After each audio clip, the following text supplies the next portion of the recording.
Oke baik, bismillahirrahmanirrahim. Assalamualaikum warahmatullahi wabarakatuh.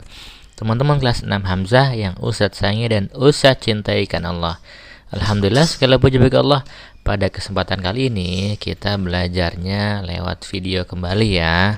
Ustadz mohon maaf tidak bisa nge-zoom karena ada rapat penting sekolah ya. Jadi hari ini kita belajar IPA tentang revolusi bumi melalui video berikut ini ya. Jadi teman-teman simak baik-baik videonya, dibaca bukunya nanti yang ditugaskan, kemudian jangan lupa tantangannya dikerjakan dan diupload, kirim, serahkan ke GCR.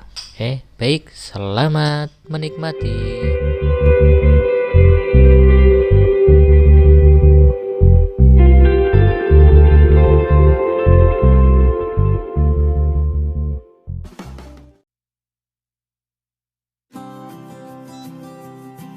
Pada topik sebelumnya kita sudah mempelajari tentang rotasi.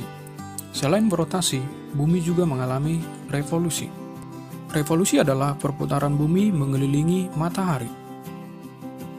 Matahari sebagai pusat tata surya dikelilingi oleh semua benda langit termasuk bumi. Ini adalah ilustrasi terjadinya revolusi bumi, di mana bumi mengelilingi matahari sebagai pusat tata surya. Di samping itu, bumi juga mengalami rotasi. Revolusi bumi berlangsung 365 hari. Artinya jika berawal dari satu titik dan kembali ke titik sebelumnya, membutuhkan waktu 365 hari atau 12 bulan, atau disebut juga 1 tahun. Ilustrasinya berikut ini. Pada bulan Desember posisinya di sini. Bulan Januari, bulan Februari, Maret, April, Mei, Juni, Juli, Agustus, September, Oktober, November, dan kembali lagi ke Desember selama 365 hari. Arah perputaran revolusi bumi yaitu dari barat ke timur dengan kecepatan 30 km per detik. Lintasan satu putaran sepanjang 943 juta kilometer. Ada 5 akibat atau pengaruh dari revolusi bumi. Yang pertama, gerak semu tahunan matahari. Yang kedua, perbedaan lamanya siang dan malam. Ketiga, perbedaan iklim. Keempat, terbentuknya rasi bintang yang berbeda-beda. Dan yang kelima, terjadinya gerhana bulan dan gerhana matahari. Yang pertama, gerak semu tahunan matahari.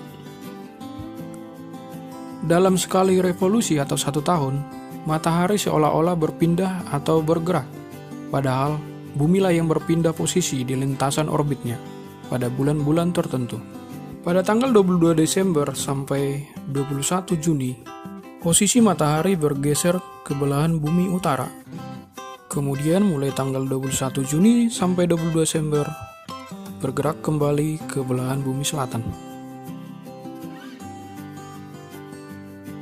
Sekilas seolah-olah matahari yang berpindah, padahal bumilah yang berpindah sesuai dengan sudut kemiringannya yang mengenai sinar matahari.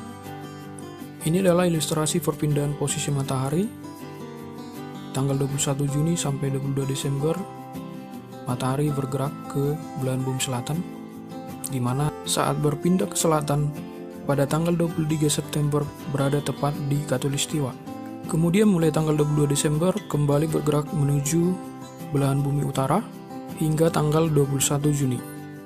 Dalam pergerakan ke belahan bumi utara, pada tanggal 21 Maret posisi matahari berada tepat kembali di atas Khatulistiwa. Catatan, agar tidak salah paham, gerak tersebut adalah gerak semu. Artinya kita seolah melihat matahari yang bergerak, sebenarnya bumilah yang bergerak. Akibat yang kedua adalah perbedaan lamanya siang dan malam.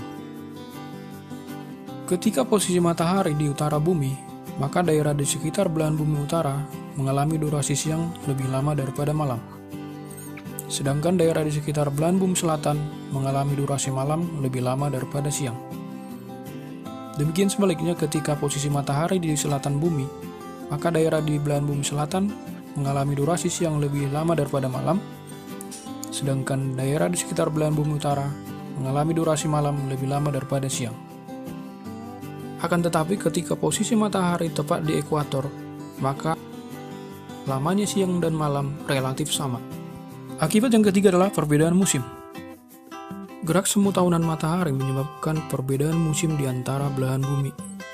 Wilayah yang beriklim tropis antara 0 derajat sampai 23,5 derajat lintang utara dan lintang selatan biasanya memiliki 2 musim saja, yaitu musim kemarau dan musim penghujan. Sementara wilayah yang di atas 23,5 derajat LU dan LS biasanya memiliki 4 musim, yaitu musim panas, musim dingin, musim semi, dan musim gugur. Desember sampai Maret musim dingin di utara, musim panas di selatan. Maret sampai Juni musim semi di utara, musim gugur di selatan.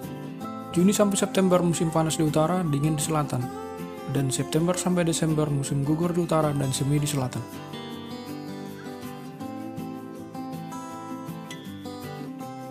Akibat yang keempat adalah terbentuknya rasi bintang yang berbeda-beda. Rasi bintang adalah susunan bintang-bintang ketika dilihat dari bumi. Posisi bintang yang satu dengan yang lainnya sebenarnya berjarak sangat jauh. Saat bumi berevolusi, posisi kita bergeser, jadi penampakan bintang itu juga bergeser.